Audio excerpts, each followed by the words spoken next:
there is one TV show which I'm going to talk about now. And we never talk about it on an emergency meeting live because my brother has not seen this show. But I was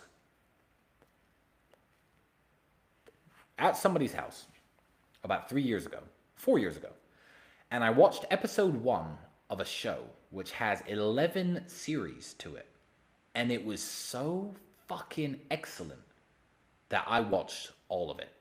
Now, I believe this TV show to be a intellectual and cultural masterpiece, and it is the greatest show that has ever been broadcast on television. And I'm talking, of course, about the show Trailer Park Boys. Now, if you don't know that show, I won't be surprised. It wasn't the most popular show in the world. If you do know that show, and you are surprised that I've said it is a cultural and intellectual masterpiece, give me 5 minutes to explain to you why. If you know anything about me and my brother, our struggles to get rich, our funny stories we have from being broke, our, brotherhood that we have, our team around us that help propel us to the top, you will appreciate the Trailer Park Boys. And if you are watching Netflix and you somehow can't resist keeping your hands off the Netflix buttons, I don't want you to watch anything but Trailer Park Boys from now on until you finish the entire 11 series. Let me explain to you. If you've watched the show, you'll understand. It encapsulates the importance of friendship, brotherhood, and teamwork. You have Julian, who I guess would be Andrew. Ricky, who I guess would be me. A bit crazier, but always has Julian's back. And Julian's always trying to think of great new ideas and great new schemes to make money and get successful and break out in the trailer park. I grew up on a council estate, which is essentially the trailer park version of the United Kingdom. This show is set in Canada. Canada and the United States have trailer parks.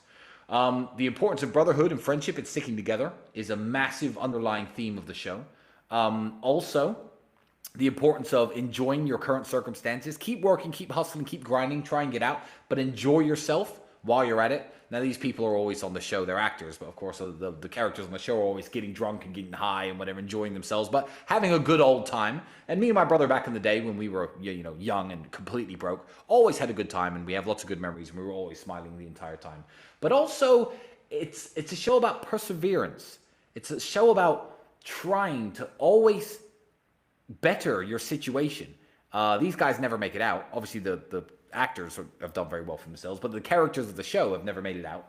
They're still living in the trailer park, but they're always striving for something better, and they're always trying to do better. So when you look past the bullshit of the drinking and the crime and the going to jail and all the crap that the show's about, and actually look at its underlying themes, I really believe it to be an absolute masterpiece. And these guys still run a podcast. I think it's called the SwearNet Podcast. So shout out to them. I would, even though no matter how big I get, even though Andrew's talking to the biggest podcast in the world, I will do podcasts with millions and millions of subs. I don't know how big the SwearNet Podcast is, but regardless of how famous I get, if these guys invited me to Canada to have some drinks with them and talk on their podcast, I would come anytime, absolutely anytime. So get this over to John Paul Tremblay and let him know that I'm happy to come on the show. Trailer Park Boys, #1 show ever made.